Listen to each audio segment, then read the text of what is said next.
Hi, everybody. We're going to get started in just a moment, but let's wait a bit just for people to file in, and then we'll begin the presentation. Maybe while you guys are filing in, I'll let you know that if you have questions about today's proceedings, like what's taking place and when, go up to the menu bar and click on, I believe it is Agenda, and you'll see basically the day's offerings in the order that they're happening. And to kind of give you a general idea, we're doing 4 main stage presentations total. Those are hour-long presentations, and 2 of those are happening simultaneously at 8 a.m. right now, and then 2 of them are happening beginning at 10 a.m. And in between those 2, and then after the second one, we've got breakout sessions, some of which are going to be directly supportive of these main stage presentations, and then some of which are standalones.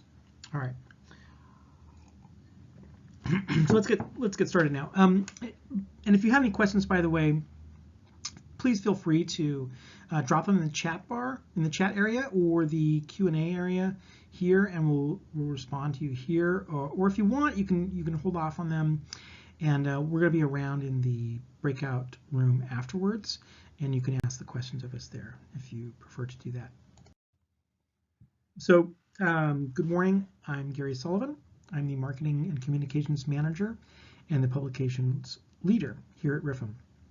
I started off actually as the Publications Leader, and that job specifically involves everything regarding safety assessments, the editing of safety assessments, the building of templates, and then submission to peer-reviewed publication and responding to peer reviewers and so on and so forth. So my job is basically helping people like Dan Selechnik, who's the guy that you see there on the screen to the right, get their critical work into the hands of anybody who needs it. And we're going to talk a lot about transparency and accessibility this morning. The reason for that, the reason why we value them so much is because, on the one hand, we feel it's our obligation to be as transparent as possible, which includes showing our work.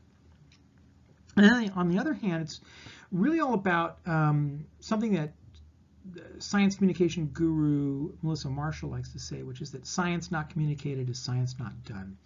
And that's especially true of the science that we do here at RIFM, because really what we're doing is we're doing applied science. We're doing safety assessments that are no good if nobody uses them, and then we're doing research that is directly supportive of those safety assessments. So it's obviously critical that we get this information out into the hands of the people who actually are using it. And we've always been committed to complete transparency here at RIFM regarding our science, and that's been true since our founding in 1966. We have published from then until now thousands, literally thousands of peer-reviewed scientific papers and safety assessments that are relied upon worldwide to ensure that everybody can enjoy their favorite fragrance products. All of RIFM's published science is available to anyone to download for free, and that's right here on the Fragrance Materials Safety Assessment Center, which we're going to talk about more in a bit. We make everything that we do available because sharing this data was, in fact, the reason why RIFM was founded in the first place. So if you don't know, this organization was conceived by about half a dozen major players in the fragrance creator space in the mid-1960s, and it was done so as part of a simple but effective strategy, and that was to pool scientific and financial resources together and apply them toward the assurance that the fragrances that these guys made would be safe for human beings and the planet. So RIFM's first big move was to establish the year right after their founding, 1967, the Expert Panel for Fragrance Safety, which is an independent, self-governing, and self-selecting body of academic experts with no ties to the industry to oversee and guide RIFM's scientific work for publication. And doing so was really an effort to build scientific objectivity into the process. So everything, quite literally everything that RIFM has published since the organization was founded, has been first reviewed, revised if necessary, and ultimately approved by this expert panel. For more than a decade, RIFM has focused its significant safety assessment and research investments to pioneer the use of rigorous animal alternative methodologies and scientifically proven computer models to eliminate the reliance on animal testing while ensuring that consumers continue to enjoy fragrance products safely. We're going to hear a lot more about these new alternative methodologies, or NAMs as we like to call them, at today's sessions, but it's worth noting that with the rise of NAMs, RIFM pioneered an entirely new approach to evaluating safety, and that we went ahead and detailed in our 2015 criteria document, which guides the current safety assessment process. So as RIFM scientists began the work of assessing the 2,200 discrete ingredients used for their fragrance-producing properties, in accordance with the 2015 criteria document that we just mentioned, it became clear that some help was going to be needed getting it over the finish line. And that's why the editing and publishing team was established in 2017 to steward RIFM's safety assessments through the editing, peer review, and publishing process, and to help ensure that RIFM science meets international standards of accuracy, objectivity, and consistency. And this right here that you see is the editing team. It consists of myself, Fez Siddiqui, and Olive Chan, and we basically do all the editing, creation, and upkeep of templates, style guide, and so on and so forth. And then we do the actual submission process and dealing with peer reviewers' comments. So RIFM's safety assessments, if you don't know, covers several critical human health and environmental endpoints. And each of these endpoints is covered by a lead scientist and others who assist them. There are more than 30 authors of every RIFM safety assessment, and one of the first things that we did as an editorial team is that we realized, we needed to be speaking in one voice. And so we did a couple things from the beginning. We standardized the templates, which I think I mentioned, and the templates are being used basically by the scientists writing up their sections. And then we created, as I also mentioned before, a style guide. Both of these projects follow the American Medical Association's Manual of Style, which we slightly modified to accommodate guidance from the expert panel. And that ensures that the reading experience itself is as transparent and accessible as possible. It's also, Elsevier, which is the primary publisher of our safety assessments, that they also use more or less a modified version of the American Medical Association Manual of Style. So we wanted to be on board with that as well. So RIFM creates two versions of every safety assessment. And the first one, which you're going to see here on the left, is posted to the RIFM database by the editing team really the moment that it has been approved and signed off on by the expert panel. The version on the right is the version that appears in the peer-reviewed literature, basically in Elsevier's Food and Chemical Toxicology journal. And they're slightly different. So the RIFM database version, in addition to being made available to members immediately upon expert panel approval, include more details about the key studies, and you see that circled down below. These key studies are basically the studies that each of the endpoints relies upon primarily for their findings, and this key studies section really provides greater detail about each of the key studies that were used. And this section only appears in the member version of these safety assessments. RIFM's Director of Technical Information and Services, Kristen Sachse Vasquez, will join us in a few minutes, and she's going to talk to you about where RIFM members can find the safety assessments in the RIFM database. The peer-reviewed and published version includes only the most high-level details about each key study, and it does so in the risk assessment version of the safety assessment. So basically, the version that we submit to Elsevier does not include a key studies section, although it does refer to the key studies in a very limited way.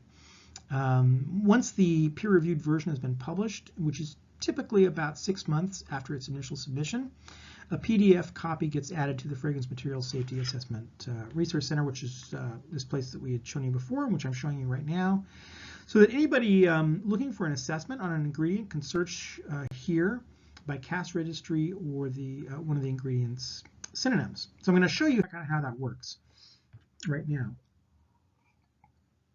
So let's say that we're looking for linalool, right?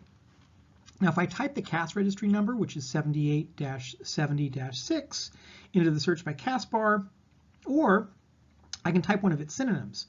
So, for instance, coriandrol or lycorol, I can type one of those into the search by synonym bar, and then voila, it's going to bring up the most recent current peer-reviewed published safety assessment. And you see that there where the second blue arrow at the bottom is pointing to that. If you click on that right there, you can download a PDF copy of the entire published assessment.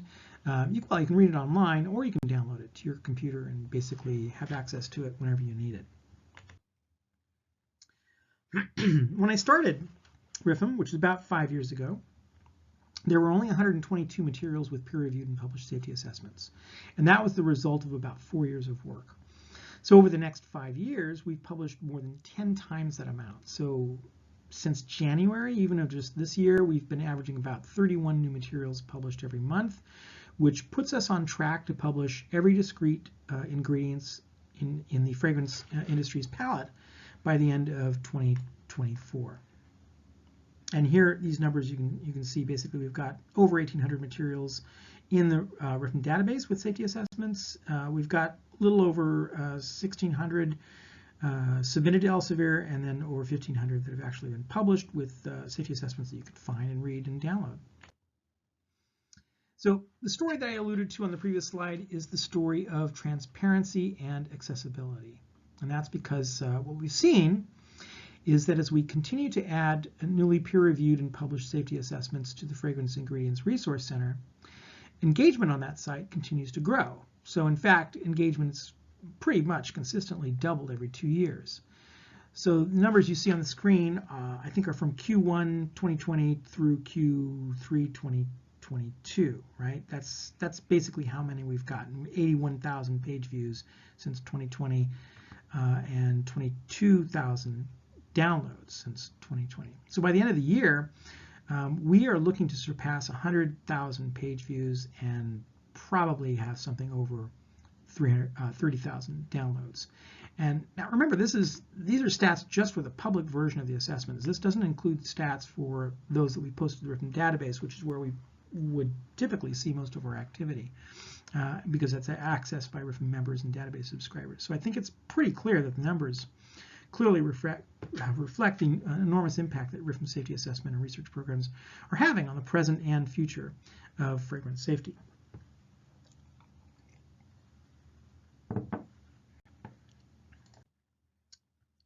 So our work on single ingredients doesn't really end there. In fact, we've recently begun 2 projects that RIFM Safety Assessment Manager Daniel Butello is going to cover in a little bit. One is the safety assessment of natural complex substances, or NCS, which are ingredients extracted from plants and used in fragrance mixtures for various consumer products. The other is a maintenance program that RIFM built into the current process from the beginning. So safety assessments are living documents, and science is constantly evolving, and that's why RIFM scientists return to every safety assessment no more than 5 years after its original publication. If there's new data or anything else that might impact the original findings, RIFM produces an update to the original publication, which then goes through the same peer-reviewed process as the original. So going back to our earlier example of linalool, linalool was actually first assessed back in 2015 and then was reassessed 5 years later.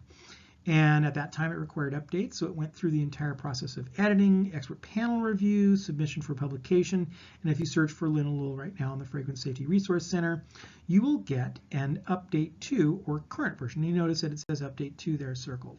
Typically, if it's not been updated, it will just say RIFM Fragrance Ingredient Safety Assessment. So RIFM keeps only the most recent safety assessment available in the Fragrance Safety Resource Center, but if you need to know, for instance, what was changed, so the older version of linalool, you can basically go to National Library of Medicine's PubMed and do a search for instance, linalool here, and you'll get the earlier version as well. I think that's basically it from me. I'm going to turn it over now to RIFM's Director of Technical Information and Services, Kristen Vasquez, to talk about safety assessments in the RIFM database. So please continue to post your questions, and I hope really to see some of you in the breakout session that follows this one. Thanks everybody for listening. Great, thank you, Gary. Hello, everybody. I'm Kristen Vasquez, and I'm the Director of Technical Information and Services here at RIFM. The RIFM database is a website of information on over 6,000 flavor and fragrance ingredients, And of those, over 900 are considered natural complex substances, NCSs. There are also important functional ingredients, and those are deemed necessary for the stability or the functionality of a fragrance ingredient or compound. And then mostly associated with those materials, we also have over 78,000 references, though we do collect articles on things like test methodologies or validations. And then our great database team is comprised of 4 other internal staff, as well as database consultants that summarize the tox data, and then database programmers as well. So the RIFM database is really the central repository of information for the flavor and fragrance industry. And we get the data from many sources. We subscribe to multiple scientific journals, as well as we have our own RIFM-sponsored research and testing. We receive studies from IOFI and FEMA on the flavor side, and then also our member companies. It is in our bylaws that companies must submit their data for inclusion in the RIFM database. And at this point, we have almost 20,000 references, unpublished references from our member companies. And a large influx of these studies came over the last several years because of REACH and other programs like that.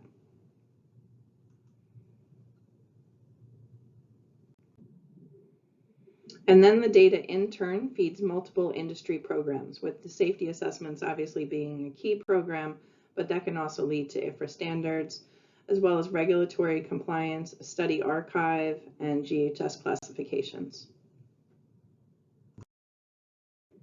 So who is eligible to subscribe? Employees of our member companies are able to subscribe at a reduced rate, but we also have subscription categories for companies under the IOFI umbrella, like FEMA member companies.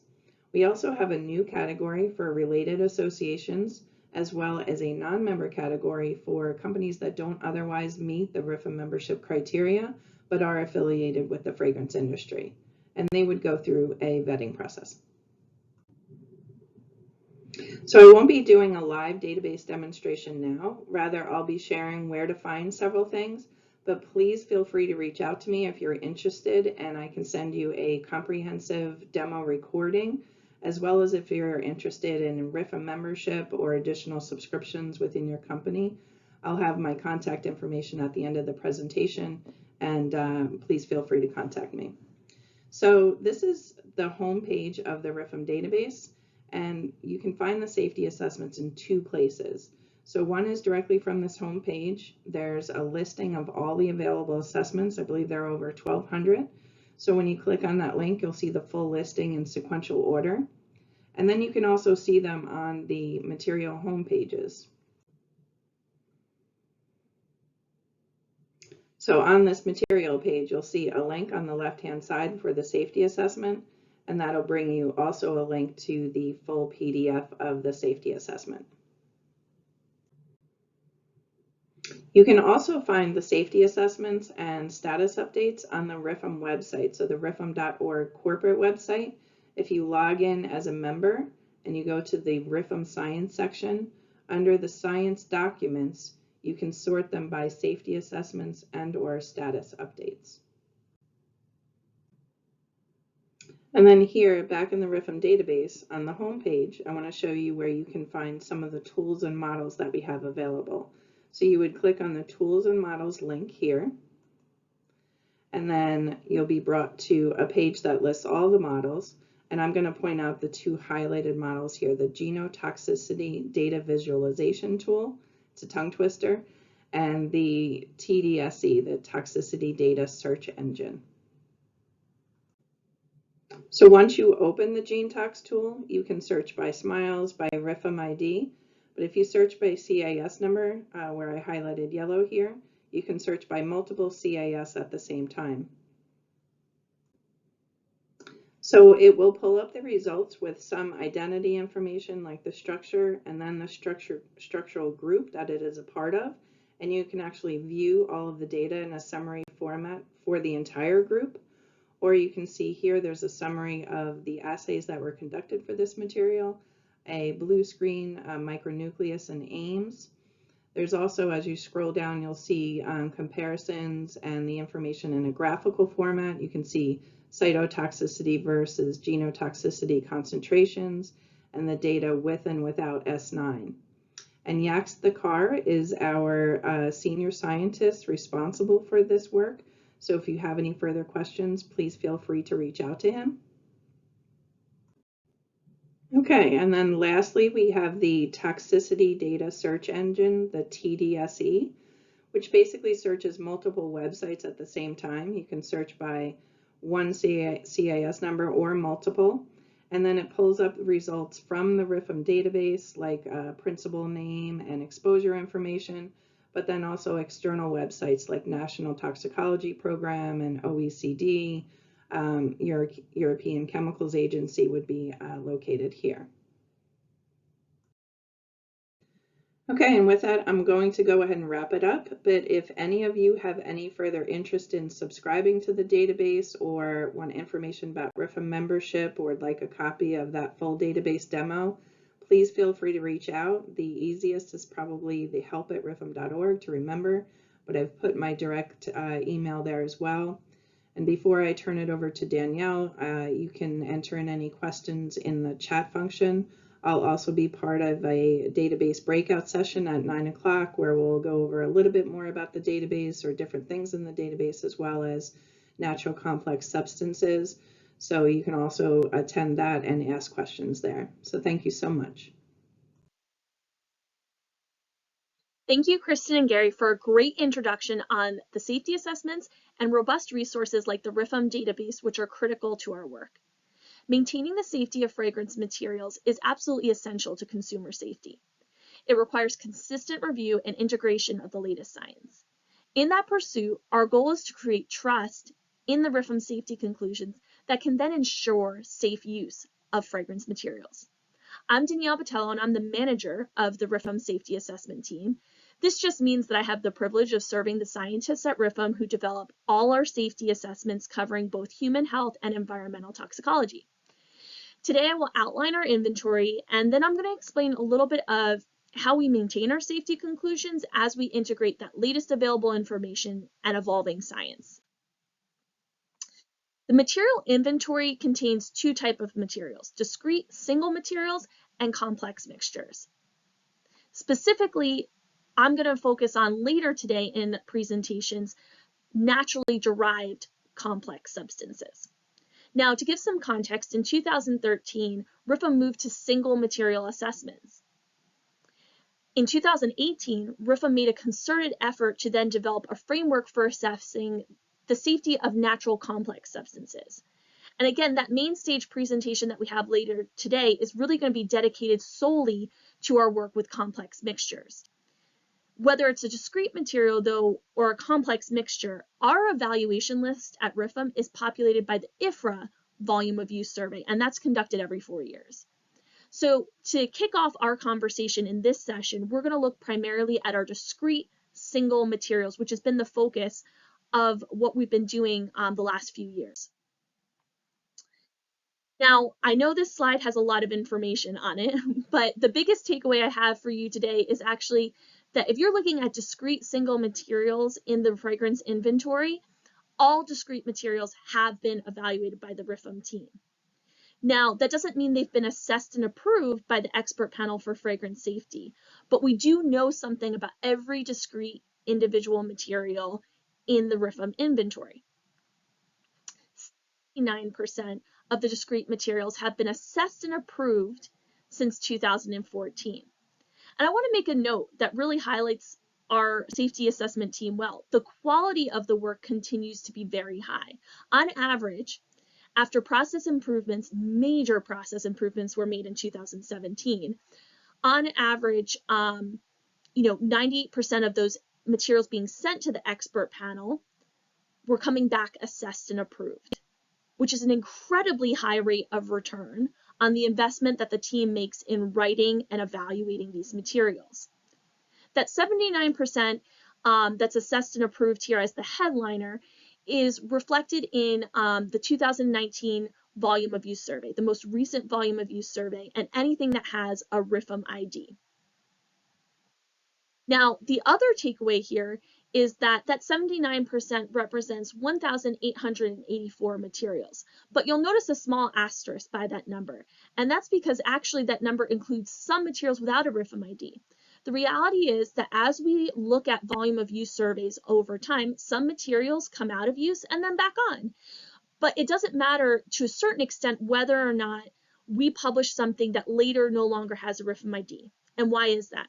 Because we actually have a very powerful what we call read-across strategy, whereby RIFM is looking at chemically similar materials to say, can we leverage data from a chemically similar material to say something about this material we're writing a safety assessment for?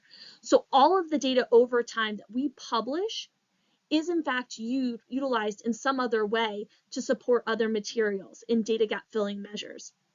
There's a lot of information about our read-across strategy being shared today, and so I encourage you to log on for other breakout sessions where our chemists will be on to talk about that approach in more detail. And it's just a really critical way that we continue to do things. Now, we need to finish this discrete single material inventory and get all of them assessed and approved. There's just over 2,000 of those materials. And so finishing that work is heavily reliant on receiving fragrance samples in a timely manner. If you report on a volume of use survey, we ask that you provide sample per our agreement when needed. And I just want to thank everyone, every group that has been involved in supplying us with samples. This is just absolutely fundamental to our process and meeting our goals to make sure that every material has a RIFM safety assessment. Now, how do we maintain the safety? While RIFM has continued to evaluate a very similar inventory of materials since the 1960s, the fragrance palette just really hasn't changed a lot. What does continue to change is the science. And as new data becomes available, as new methodologies become available, exposure changes, RIFM makes sure safety assessments are dynamic and not static. Safety conclusions must be reviewed continually to confirm if the safety conclusions are still valid in order to protect consumers and maintain the safe use of fragrance materials. And so that really has led us to our maintenance program at RIFM. And we developed that maintenance program in 2020. It was kind of formed out of this idea of how do we make sure that the conclusions are holding up over time? And I want to today address some very important questions so that you can understand the robustness of the maintenance program at RIFM. So we're going to tackle what are maintenance materials? How do we define them and then determine that a material's safety conclusions actually need to be re-examined? I'll tell you, we first assumed the materials for the maintenance program needing a regularly scheduled review would just be that. We would schedule the review around the RIFM concentration surveys and be done, and didn't really anticipate a lot of nuance behind this program. But of course, things always become a little bit more complicated than we anticipate in the beginning. Now, while it might be more complicated than we had set out, we do have what we call routine maintenance, and that's just the foundation of the maintenance program. So essentially, maintenance materials, in general, these routine maintenance are going to be at least 5 years old since they were approved by the panel and published. Every material in our inventory and their chemically similar materials will at a minimum be reviewed on this 5-year cycle to ensure regular evaluation of the safety conclusions and making sure that the latest science is integrated. But there's going to be other conclusions or other candidates for maintenance. So we have our 5-year clock, and that's kind of our foundation of the maintenance program. But there's also what we have termed as maintenance or insufficient maintenance materials. These are materials that are deemed insufficient at the expert panel meeting. So 3 times a year, the expert panel for fragrance safety gets together and they review all of RIFM's work, the safety assessments, our research, our processes, just to add for that transparency and objectivity that is critical for our work. And so, as I mentioned earlier, a high percentage of the safety assessment materials that we send to the panel comes back as assessed and approved. However, there are times where 1 or 2 materials per meeting have been deemed that more work is needed. Often testing, follow-up testing is needed to really make sure the safety conclusions hold up. Now, before 2017, when we made major process improvements, there was a higher rate of insufficient maintenance materials. So sometimes a dozen materials would come back needing more testing. And so there was even a bit of a testing backlog ahead of 2020, about 200 materials, but that was nearly eliminated in 2021. And so going forward, again, there's about 1 or 2 materials per expert panel meeting that needs more testing. And so we work as a process team within the safety assessment team to make sure that we're getting those materials deemed insufficient through the pipeline as quickly as possible and making sure the testing turnaround is not held up by anything within control at RIFM, working with our contract labs. And so as long as testing pipelines are sufficiently funded year over year, we don't anticipate ever again facing a significant backlog created by this category of insufficient. Now, backlog materials are another type of maintenance material. These were materials approved by the expert panel but put on hold before they could be published. And I'm going to give an example where the greatest backlog had ever been created as we look at the modern process that RIFM evaluates materials. So back when the 49th Amendment, the IFR 49th Amendment was being conducted, there was a decision made that all materials needing QRA2 after that 49th Amendment would be paused for publication. This was around 2017. And preparing for the 51st Amendment, we took that pause off. And the entire safety assessment we found really needed to be re-examined, again, to make sure that the safety conclusions still held up with the newer exposure data, with our better understanding of our chemical clustering. And this was about 200 materials. And even if nothing had changed for an endpoint like skin sensitization or genotoxicity, at minimum, those team members needed to do a fresh literature and data search, or reviewers would not be able to accept the draft. And we couldn't have a high degree of confidence in our safety conclusions. And so, again, in some cases, new testing may have even been needed. Now, this is not going to be done moving forward, and we hope to eliminate this backlog with few exceptions as we move to 2022 and beyond here. So the good news is that we've actually achieved that goal and then nearly eliminated any backlog that we previously had because of this pause that had been taken before the 51st Amendment. And when we did the 51st Amendment in partnership with IFR, a process improvement was to only include materials that had been published. And so that has been tremendously helpful for us. Lastly, though, I want to talk about new data materials. So we also would consider something for the maintenance materials and the maintenance pipeline if we were made aware of new data ahead of the 5-year timeline. The team would then evaluate the material in question and its related chemically similar materials in clusters.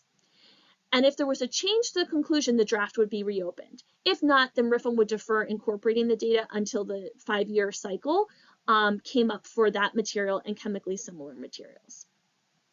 So that's what are maintenance materials. Now, there also becomes the question of how do you prioritize maintenance materials? We have these different bins, routine maintenance done on every 5-year timeline. Sometimes we'll have insufficient data materials and or a backlog of materials. We also might have a trigger to the process for new data. And so I want to really take and pause a moment here to explain top to bottom the process that the RIFM team undergoes to determine if a maintenance material should be prioritized and re-examined.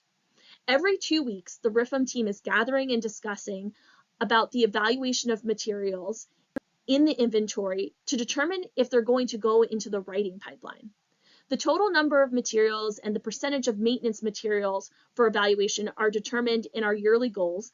At present, about 30% of what we evaluate every 2 weeks are dedicated to what we call the maintenance review and would be in one of those bins of maintenance materials. In all instances, the process of maintenance evaluation and prioritization really begins with asking, have the conclusions changed? Meaning, has the exposure and volume of use increased? Does the threshold of toxicological concern, or TTC, or the DST, dermal sensitization threshold still apply? Has the read across changed? Is there significant new data available? Meaning, has the no effect levels or concentrations changed? Has there been a change in substance ID or the composition of a material? All of that is going to help us, as we've created a decision tree asking these questions, determine, do we need to prioritize this material for maintenance? Now, the general prioritization order typically goes exposure. Exposure is the backbone of the RIFM safety assessment. You'll hear a lot about that as well during other presentations throughout the day. Spoiler alert, the exposure to fragrance materials is very low. That is often why TTC, or threshold of toxicological concern, or DST, dermal sensitization threshold, is utilized. Exposure of fragrance materials is very low. And 99% of RIFM safety assessments have at least one endpoint using either TTC or DST. And so if we're using an exposure-based weighting approach to make a conclusion about safety, it is critical that we regularly examine this exposure values to determine if safety conclusions are upheld. So we will prioritize materials first and foremost by looking at the exposure data to just see if a conclusion still holds up or if it needs to be re-examined. We're also going to be looking at chemically similar materials at one time. Given our efficient use of the read-across strategy to save both animal lives as well as money, it is optimal to examine chemically similar materials together. It is likely if that one assessment changes, others may need to change who are leveraging similar data. This is a huge process improvement for RIFM, honestly. Working with chemically similar materials, we have published on our clustering approach, and you can hear more about that from the chemists in our breakout sessions today, but it has really allowed us to fill data gaps effectively and efficiently as we move through the safety evaluation process. Another way that we prioritize the safety assessments is through new data. And so RIFM aims to incorporate the latest science wherever possible. So again, if new data becomes available for a material, it's going to become a higher priority for evaluation. And again, we would even possibly look at new data ahead of that 5-year timeline. It would supersede the 5-year timeline, particularly if that new data changed a conclusion. Now, we would also prioritize based off of that 5-year timeline, though. Once a publication is approved, or once a material is approved by the panel and then published, it starts the 5-year clock. And so at a minimum, 5 years is when every material will be reassessed and reevaluated for maintenance.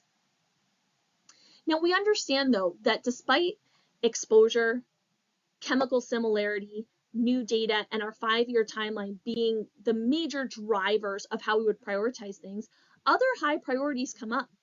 There may be a need for a material to be reviewed for maintenance if there's a question from regulators, trade associations, member companies, various other groups. The prioritization determined by RIFM is taken into account of all these previously discussed factors, as well as the specific circumstances of various requests that come our way and questions from external audiences. I'll also note that NCS components drive this prioritization. If a fragrance material, a single ingredient or material that we're looking at to do a safety assessment on, is also a component of a natural complex substance, we're leveraging the data that we do in our individual assessments for the NCS program. And so we're going to make sure that if something comes up as an NCS component, we look to see if we need to put it in the maintenance program. The discrete individual safety assessment may be very important to the natural complex substance, and then they put it up the prioritization for the maintenance program. Now, how many of these materials are we really looking at? RIFM says we have this 5-year clock. We know how you're defining the maintenance materials, but how many are being reviewed? And so the maintenance program has continued into 2022. Again, it was birthed in 2020, and 450 materials were reviewed in 2022 alone. Now, they were reviewed, but what happened to them? Did the safety conclusions hold up? I'm happy to report that in 2022, of those 450 plus materials, only 25% went forward for any type of revision. As Gary mentioned, if something does actually receive an update, when you go to our Fragrance Safety Resource Center, it'll be indicated in the title that it's an update to the material.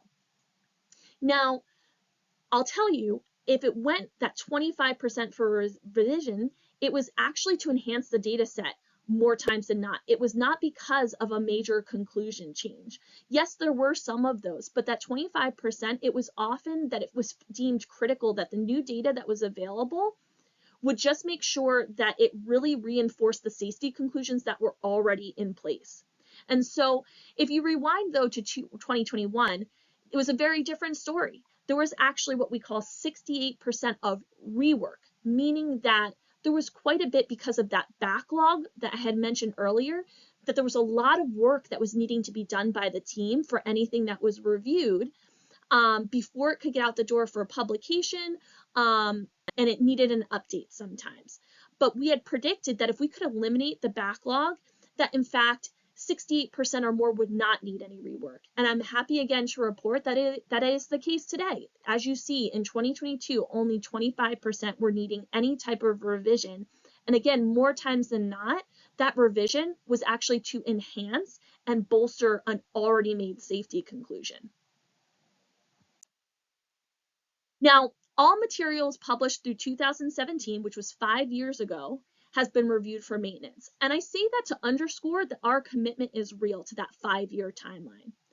In fact, most of 2018 has already been reviewed for maintenance as well. So materials published in 2018, a large percent of them have already been reviewed here in the fall by our team for maintenance. And the number of maintenance materials needing to be reopened continues to decrease as we work our way through the inventory. And this is really because we had put in, again, I've mentioned this kind of as an aside, but many process improvements beginning in 2017. And by 2018, they were solidly solidified and integrated into our process. So we anticipate fewer and fewer revisions as the maintenance program continues to unfold. However, as new data becomes available, we of course will reopen the assessments. And if conclusions are not changing because of that new data, we will determine whether or not that data needs to be integrated. And very often, if it does bolster the conclusion, we will include it on that 5-year cycle. Now, I'd like to highlight just an overall takeaway as well for the maintenance program. Since we've begun doing this since 2020, 1,000 materials have been reviewed. Their conclusions have been reviewed. And so you can see that this is really powerful, that while RIFM has assessed and approved in partnership with the expert panel for fragrance safety over 1,800 materials, already 1,000 of them have been re-reviewed.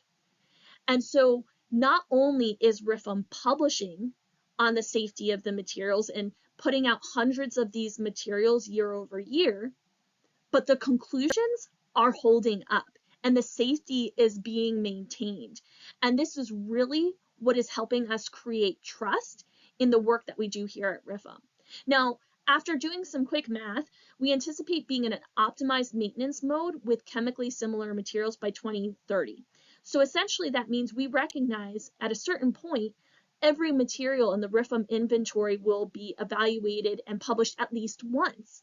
And then we will be looking at very small numbers of new materials, but needing to maintain the entire inventory. And we expect to be in that optimized mode where it's primarily maintenance by 2030. But that really depends, again, on a variety of other factors. So this is just a slight prediction that I would give and ask you to hold it loosely. Now, we know providing transparent updates regarding the safety of fragrance materials is critical. Whether the conclusion changes or not, and or not, as often is the case, we want people to know about it. A list of RIFM safety assessments that have been reviewed with no changes will also appear on the Fragrance Safety Resource Center. And we do already have a list in the members only section of the RIFM website. We have breakout sessions following this main stage presentation. If you're curious where we find this information, especially as a member, we really encourage you to join us for those sessions so that we can show you where to find things in the database, the members website, and how to make sure you're really keeping up to date with all of this critical information. The question now becomes, where are we going in 2023 and beyond? What does the next generation of safety assessments look like at RIFM? Remember, the materials don't often change. The palette of fragrance materials kind of are what they are. There should be some new ones maybe in the future, but there's not going to be a lot of them. It's stayed pretty steady over the years. But the science is always evolving. Our commitment is to strategically identify questions facing fragrance safety and then tackle them through collaboration to ensure that we can continue to publish our safety assessments with the most robust data possible. With that in mind, I'm going to highlight something that we'll talk about more later today. RIFM is going to implement and continue to implement the NCS criteria document, NCS being natural complex substance. Earlier in 2022, we published the RIFM approach to evaluating natural complex substances, and this is a foundational document for RIFM. If we're looking at the next generation of assessments, it's going to be complex mixtures, and as we've begun the evaluation process of NCS and developed a stepwise process, it's actually held up. There hasn't been a need as we've started to evaluate the complex substances to alter this approach. It seems steady and something that's going to hold up over time.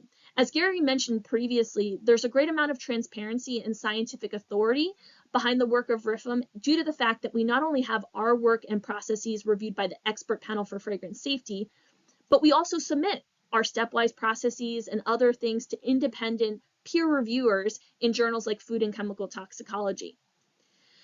The maintenance program is going to be critical to the NCS process, and I talked about this a little bit earlier. We often evaluate natural complex substance safety on a component basis, and we need to make sure that fragrance materials that are also NCS components use the same data in both the single discrete material assessments and the NCS assessments. And so for more on that component approach, I really encourage you to stay tuned for our NCS main stage presentation later today. In that presentation, we're going to go into the process in much greater detail, including a skin sensitization case study. But I'll note now that RIFM continues to evaluate NCS safety by family of materials, with 43% of the 2019 NCS volume of use being assessed by the end of 2023. We've already completed our look at the citrus, quote unquote, family of materials during our pilot and initial evaluation group. I'll say that what's currently under evaluation are mints, pinene, and we also hope to include lavenders by end of 2023 for the expert panel for fragrance safety's review. My last note here that really talks about the evolving science is that safety requires continual updates to the latest risk assessment methodologies. Next generation assessments need to include new approach methodologies, and we have many projects underway to continue updating our approaches and methodologies at RIFM. We consider our read-across approach and our use of TTC and DST as alternatives to animal testing, and you'll hear about those in other breakout sessions throughout the day.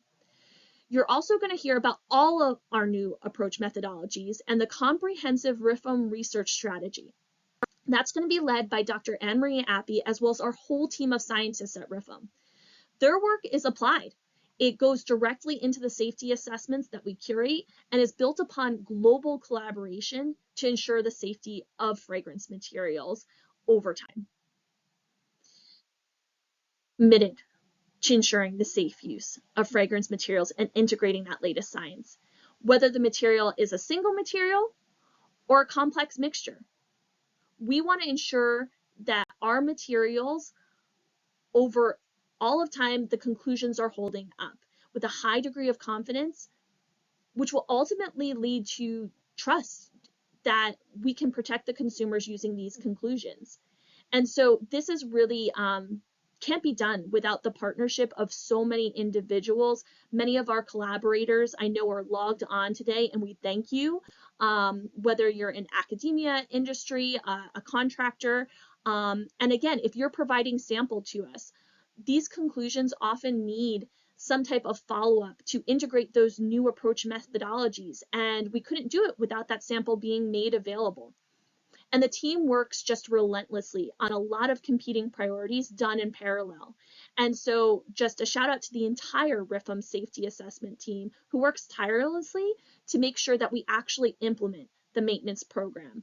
We know that there's a lot more work that'll need to be done, and we'll need to continue to adapt and make sure that our program really meets the needs of the industry that's using these materials that will ultimately lead to helping the consumer who uses them.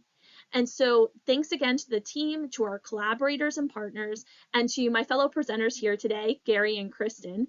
We're going to make sure that we open up our breakout rooms in a few minutes. So we'll leave a little bit of time here at the end where you can either utilize the lounge for some networking, click around in the science posters to take a look to see what content you can download from the scientists on the RIFM team, or just take a quick bio break and a little bit of time before we go into the breakout rooms. We will be available in 2 separate breakout sessions, myself and Gary, to answer questions about the RIFM process, particularly around maintenance and how to find this information that's really critical to you.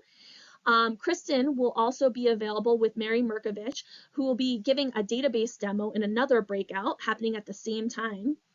And then we'll also have some other breakout information available as well on our risk versus hazard main stage presentation, which was going on simultaneously with this one. So if you're looking to check out any of those breakouts, we've got a couple minutes now.